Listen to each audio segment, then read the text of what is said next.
All right, well, let's dive in, guys. Great to see everyone again for another CX Effect webinar. We're very excited about the conversation we're about to have with Linc. What a really cool company and a vertical that we're seeing a lot of success and a lot of adoption in. Excited to introduce to you Trevor Imani. Trevor is the head of global sales at Linc. Trevor, welcome to the webinar, my friend. Thank you so much for having me. Super excited to be talking with you today. Yeah, indeed. We're really excited about what you guys are doing, Trevor. You and I have talked a lot about this in the past around the whole theme around automation, right? There's so much interest right now in automation. So many companies that feel kind of a renewed sense of urgency around deploying automation, primarily because they can't hire people in their contact centers as easy as they could before. And a year ago they couldn't hire them because they couldn't find them. And now today, with kind of the macroeconomic conditions, a lot of brands are being told to do a heck of a lot more with even less people than they had before. And that's creating some real urgency around the question of what can I automate and how do I automate while still delighting my customers? And it's a big theme that we're talking about with a lot of brands all over the country. You guys have a very unique approach to that. And I'd love if you could take just a few minutes to kick off maybe our conversation here. Walk us through in a few slides, the story around Linc, and then you and I will dive in with some more questions. Sound good? That sounds wonderful. Let me go ahead and start sharing my screen, confirm that everybody can see. We got you. Cool. All right, so let's just really talk first and foremost about who we are really quick. And thank you again, Andrew, for setting a great stage for us. So we are a fast-growing customer experience automation platform that is purpose-built for retail. So we're going to dive into that a little bit deeper, but I really want to emphasize that standpoint. If you're not familiar with the customer experience automation space, you can think of us as a software solution that leverages AI and automation to turn conventional customer service into an automated and self-service experience that brings down customer support, like Andrew was talking about, and costs, as well as increasing CSAT, customer engagement, and driving revenue as well, ultimately. So you can think of Linc as a digital workforce. Okay. Doubling down on the retail piece, right? Why are we so honed in on this, and why are we happy to be playing in this field? If you look at this powerful study here, 72% of CX automation investments are in the retail industry, and that is future forward, and it's going to keep going. We all on this call, I'm sure, can recall some time or place that we had a really crappy experience with something we bought. We wanted to understand where the order was or what the status was, if you needed to change something.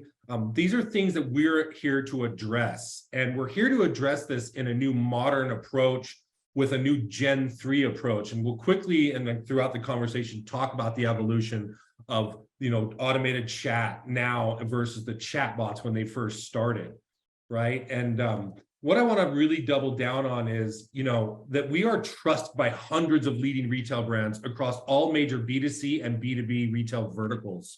This is a powerful slide because the majority of our logos can't even fit on this slide, but we're really happy to showcase some of the very coveted brands that are along the journey with us with some incredibly powerful stats in the middle here, guys.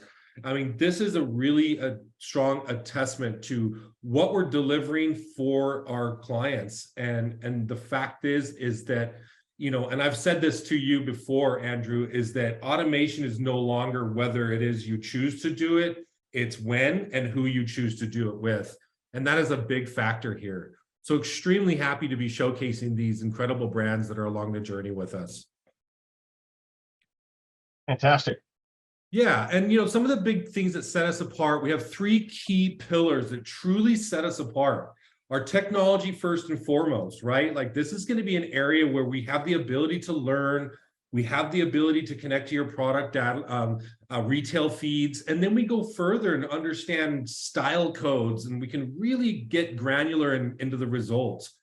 And the value that we bring to that is because of the fact that we have both across the digital journey, both post-purchase, pre-purchase, we're able to truly drive revenue with product recommendations and all of the sorts that really help drive that revenue and that bottom line impact.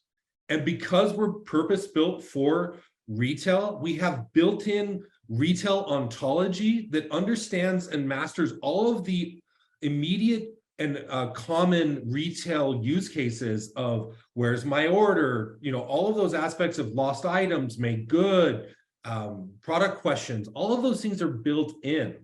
However, I don't want to get too stuck on the fact that we're out of the box, because we have the ability to super customize and really learn individual platforms as well and individual brands.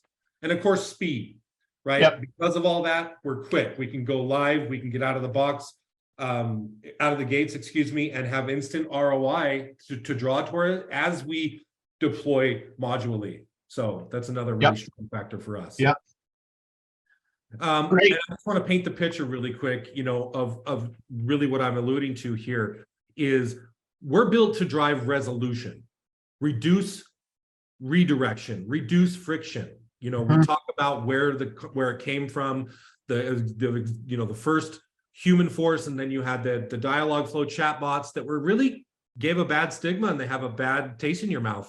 A lot of redirection and everything, where we offer understanding your brand, knowing your products, giving you everything under one pane of glass, offering you carousel features, add to your cart, revenue generating components. Everything can be done within one pane of glass across all major communication channels. We're talking WhatsApp, Facebook, Instagram. All of these things are battle tested as well and approved through our platform. So really, really powerful components here. Fantastic. You have a great customer case study to talk about, where you've seen this live and in action and the results that it's driving. I believe it's PacSun, am I correct? It is. Yeah, let's jump into that. Thanks for that. That's a perfect segue. So PacSun, a very household name. Everyone's heard of PacSun. Yep. I lived in Hawaii for several years, and PacSun was just that. It was just one of the ones you wanted to dress like. And their biggest challenge is that they were inundated. Their call center was inundated with Wizmo, track and trace, where's my order, all these order issues, all of these aspects. And they were able to deploy digital worker that powered that complete, that area of pain for them, and immediately saw incredible ROI. And they were able to get 80% of resolution out of the gates with that, because our solution was able to handle, understand, and intuitively resolve these inquiries that were coming in from the chat. Now, that doesn't discredit the fact that the human is still an important factor to what we bring to the table. But let's be honest, if we can understand and get into a chat, want to know where our order is, and get it all resolved under one pane of glass, everybody's happy. This drives a massive win for the organization, for the client. And, I hate to bring up the swear word that is COVID, but it did change the way that we buy online and the expectations and the experience that people need to have. Yeah, no question. I love this story around PacSun, because there's so many retail brands out there that are trying to balance this idea of automation with this other priority of creating personalized experiences, frictionless experiences, and we all have examples of this gone horribly wrong. Right? I mean, where I'm on a retail brand, maybe I've placed an order, I need some help. I go to a chat bot that's prominent on the website. I click on that to ask a question, and what comes back is, here are these 8 knowledge base articles that it expects for me to sort through and read and kind of solve my own problem. And at the end of the day, maybe with the best of intentions, it just frustrates the heck out of me, right? I don't leave feeling really good about that brand. I leave feeling like that brand doesn't want to engage with me. Call deflection or call avoidance is a lot of things that many brands have embraced to their detriment, I believe. Do you agree with that? 100%. I do agree with that. 100%. I'm going to come back on camera here. So that is absolutely call deflection is definitely something that people are gearing towards. 100%. Yeah. And the idea of just deflecting a call, yeah, that means a live human doesn't answer it, but what happens if that doesn't resolve my issue, right? What's the ultimate outcome of that? Trevor? When you have it depends on your systems that are in place. But if you don't have when you get a call deflection and the system isn't resolved, what's happening is you're creating frustrations, you're creating a push around for the like the client, right? Yep. They're going to be offline, the agents are not available, there's not a 24/7 capability. This is going to cause a lot of friction and a lot of like bad taste in the mouth, and then there's no resolution. And then there's sometimes in cases, for instance, one of my favorite brands, I inquired about a big purchase that I just bought, and they put me on a 14-hour to 3-day wait list to get back in touch with. Yeah. It's just not, in today's day and age, that's just not okay, right? Like I'll find another brand that has a similar product of equal quality and I'll go that route. Yes. Yeah. Is it driven by speed? Is that the main priority of a consumer that says, I have a question, I want an immediate answer, and if I'm not getting that immediate answer, I'm disappointed, I'm frustrated, my CSAT is much lower than where it should be?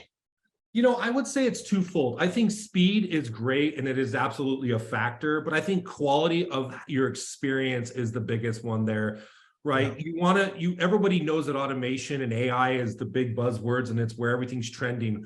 But at the end of the day, we really don't want to think we're talking to a bot, and we don't want to really think that that's going to be our experience. We want to have the most intuitive conversation that we get to resolution. And as a customer and a consumer, you actually resolve, you have less stress, no heartburn, you got to what you needed to do. And then of course, you do want the ability to have the human element. You do want to have the ability to speak to a human, which is what also sets Linc apart, is that we understand intent and we understand sentiment. And when the conversation, all a customer has to do is say, this isn't helpful, boom, we kick it right off to the back-end solutions, kicks the agent set up for success, rich contextual, everything that took place. So to answer the question, I think it's multifold, really. There's a lot of factors, but speed is absolutely one of them. Yeah, for sure. Speed of resolution. Yeah. My wife bought a gift for my daughter for her birthday a few months ago.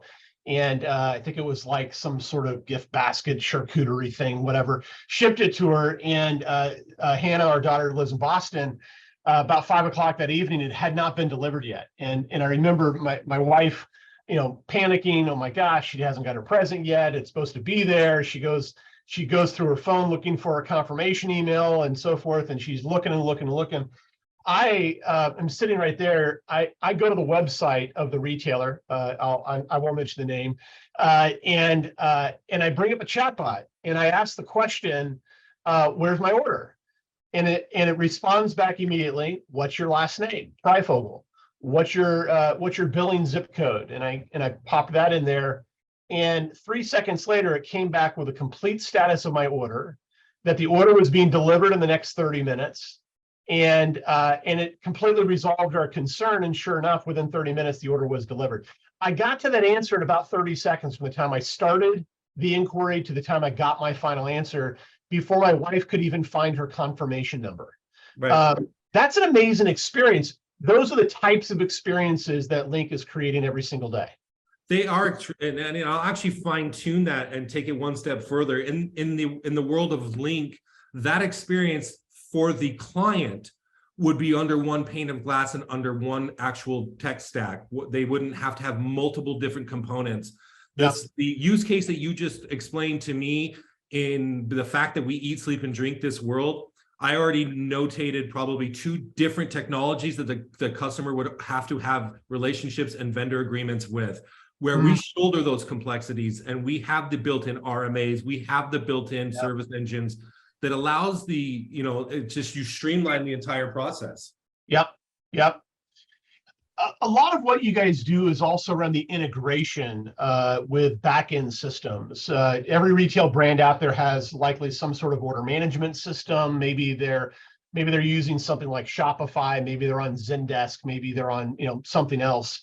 And for your platform to work seamlessly, you have to integrate it with all those back-end systems. Talk about how you accomplish that, and how complicated is that?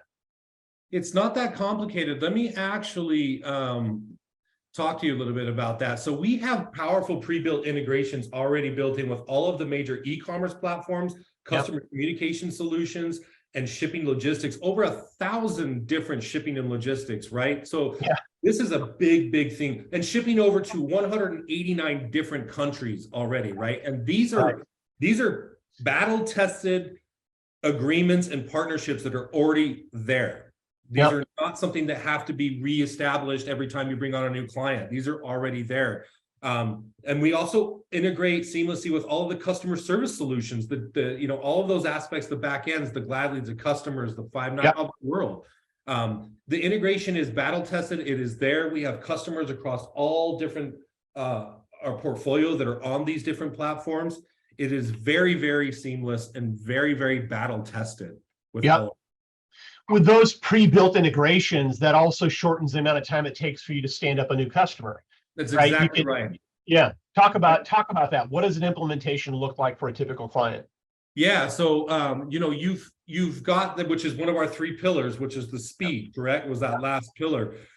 Depending on, and I want to make sure I never overspeak for my CS team, right? I want to always, keep it within the thing, but you're looking at around 6 to 8 weeks and to get stood up. But the beautiful thing is we have the modular approach, as we talked about a little bit, is you don't have to deploy the full platform right out of the gates. You can pick and choose where you want to really deploy the digital workers, whether it's post-purchase, pre-purchase. If your pain point right now is post-purchase, and it's order issues and track and trace with all those aspects, we can deploy those digital workers, get them really started, and then slowly deploy the other aspects of the digital workers. So truly 6 to 8 weeks up and running to start seeing an actual impact and some ROI, and then slowly start rolling out the other digital workers as well. Got it. That's attractive. It doesn't have to be this all or nothing kind of proposition. You can start with specific use cases in the business. That is, we're seeing a huge trend right now that a lot of organizations are really trying to really become lean and really hone in their track and trace, their post-purchase, and all of that aspects. And what we bring to the table is a completely game changer. Yeah, indeed. I love that. Many of the brands that we work with, they have large contact centers, hundreds or thousands of people that are taking calls or replying to emails, chats, whatever. And if you're able to redirect some of those labor dollars to pay for a solution like this, the ROI can be incredibly compelling. There's also kind of another category of brands that are newer brands, that are hyper growth brands, that are maybe they haven't built big contact centers. Maybe they've tried to do kind of embrace self-service from the get-go as kind of native to their business. Even those types of companies, you're able to help. Those brands that have tried to do digital self-service only, for example, right, where there's not a phone number on the website. You can't call these people. You gotta send an email or a chat or something like that. You're even driving significant improvements for those brands. Talk about that. We absolutely are. We have one of our clients, Pharmacy Beauty, that actually was an emerging brand of the Procter & Gamble portfolio. That actually didn't have a massive, very, very minimal contact center space and the agent count. But they had a very, very complex use case. They wanted to basically take a skin quiz, pull it online, and have it all automated. And if you imagine the complexities of every different types of skins out there, complexities and all those aspects, again, emerging brand, to the point you made, that they're an emerging kind of I call them the sexy brands that are coming up in the space. That are looking for that fully self-service. But absolutely, we were able to come in there and show an extreme amount of value right out of the gates. And that is the ultimate goal for us, right? Like, it's not that we're coming in to completely reduce human capital, but a digital workforce, an infinitely scalable digital workforce, can truly be deployed. And it doesn't really matter the size of your contact center or your agent count. That said, what it does do is allows your current agent count, whether you have a massive agent count or you have a smaller contact center, it allows you to replicate the rock stars, let them handle the strategic calls that need to be handled, and the tactical calls are handled by the automation, the ones that really need to be quickly answered and that can be simply answered by the automation. That is really painted the perfect picture. Yeah, no, that's fantastic. It's interesting to see how many brands are out there that have just come on the scene in the past 18 months or so that are trying to embrace this digital only kind of interaction. I do a lot of business with a company in that category. I won't mention, but I love their product. I'm a huge fan of their product. But when I need support, the way they handle support is send us an email and we'll get back to you within 48 hours, right? Oh yeah. Which is so frustrating, right? So to be able to automate that whole experience so that that brand doesn't have to necessarily staff up to address that, because that's how we've always done it, Trevor, right? If I want to create a better experience, I hire more people. And in today's world, you can't do that anymore. That's not practical. Instead, I can automate and delight at the same time. Am I right? Absolutely. And I'm to that point, I don't know how many times that we've all gone onto a website, we try to find the contact us, we try to find the chat. If there is a chat, it's completely hidden. Yeah. This is purpose-built. And the reason it's purpose-built is because they don't have the back-end capability to support the volume in which, if people did start getting inquiries and really find, they want to leverage that, Linc comes in and resolves that and actually, makes it so you don't have to hide that component. And you also don't have to be in fear of that now shift in volume. Yeah. Right. Like we typically see a 20 to 30% shift from email to chat, phone to chat, once you deploy a 24/7 chat, right? And that is something that you want to have a solution that is capable of getting to resolution and resolving that. There's no point in deploying a solution that's just going to prompt people to your contact center and bog it down with high volumes. And now you're paying, as we all know, it's a cost center. It's a lot of money to pay and retain all of these reps. And another huge benefactor of our solution is when you're playing in the retail space, seasonality is a huge thing. Peaks of hiring and then firing and laying off and then training and retaining. If you think about being able to build a digital workforce that models your rock star agents that can do the work of several rock star agents, you're truly in a beautiful place to be able to weather those peaks and valleys of seasonality as well, which is huge. I mean, you're going to the holidays, and then once holidays are over, you have return season. It's just, again, it's not whether you choose to do it, it's when you choose and the right partner to choose, I'm working with a client right now in this space. And by the way, let me pause for a second. We've got about 7 minutes left. If you have any questions for Trevor and the team at Linc, type them into the chat window, and we'll make sure to tee those up in our final minutes here. I was mentioning, Trevor, you talk about seasonality. I have a brand that we do a lot of work with. Steady state throughout the year, they have call about 15 support people in their contact center. That's it, 15, pretty small team. And come the holiday season, November, December, that ramps to over 300. Yeah. And then it turns around and ramps back down in mid to late January, right? And part of their priority as a brand is they have a whole team on the HR side that recruits hundreds of people, and they do this sprint for a full 6 weeks to get the team in there and train them up and stand them up and then get through the season and then turn them back down. It's a massive drain on the business, but like I said before, that's how we've always done it. What's exciting is that's not how we have to do it going forward. No, that we're living proof that that's exactly how. Not only you don't have to do it, if you really break down a business, it's not really the best approach, period, right? Yeah. Like this is, when you say ramp agents and ramp, there's so much revenue and dollars associated with that word ramp, right? Yeah. To onboard, to train, and again, the point of our solution is not to, I never want to paint the picture. I'm a huge advocate of not reducing the labor force and human capital, but there's more strategic roles for your agents to be able to handle the calls that truly need to be handled, and automation can absolutely get involved there. I do see a question in here around code, and my technology knowledge only goes so far, but if you want me to read these and answer it as much as I can. Yeah, no, I'll tee that up. So the question from James about a lot of no-code, low-code platforms out there that try to automate workflows on the self-service side of retail. There certainly is a lot of attempts out there by companies that are trying to automate some of this stuff through workflow automation. Would you say that's also an approach of what you're doing, or is your approach different? So when you say workflows, we actually can automate the entire process. We move away from, like, when you're talking about dialogue flows and everything of that sort, that's not what we do. We do not do any dialogue flows. This is, we leverage natural language processing, conversational AI.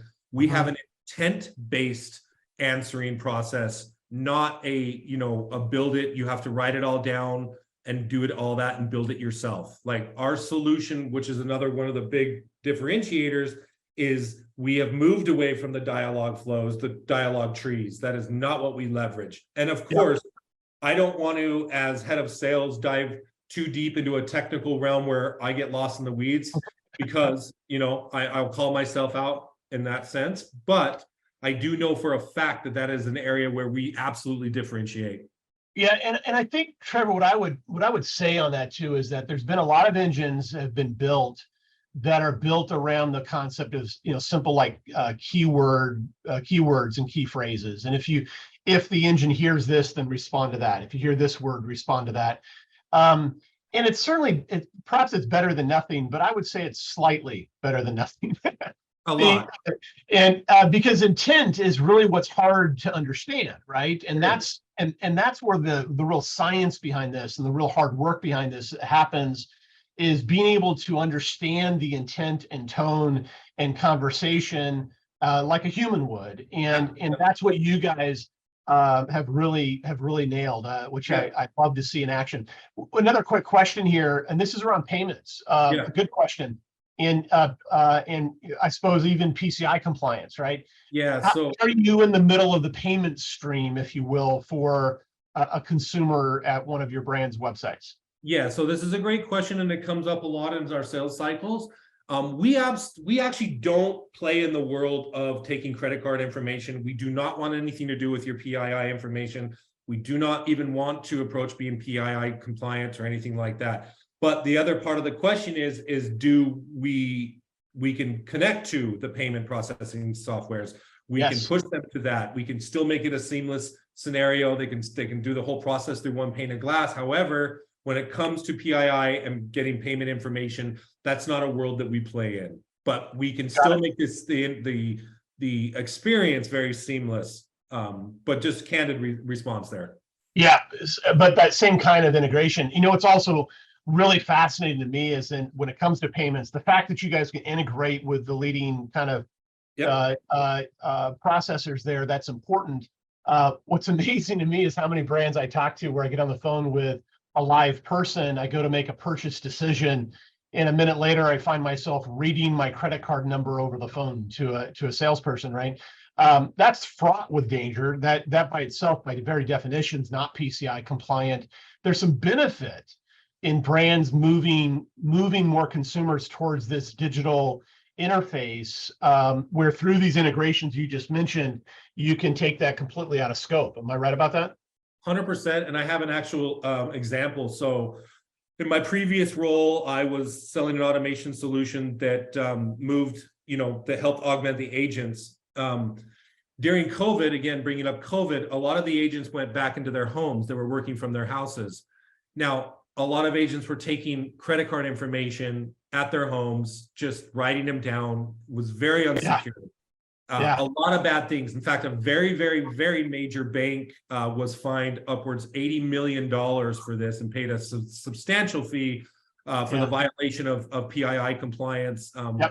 You want to be great at what you do, but you also want to partner in the areas that people handle that part of the business. We eat, sleep, and drink this automated Gen 3 chat solution. We're not trying to be a payment processing company by any means. Yeah, got it. Absolutely. Yeah. Excellent. One last question, and then we're out of time here, but a question from Melinda: is your pricing model per user? Is it or is it based on per resolution? Give us a sense. How do you structure pricing?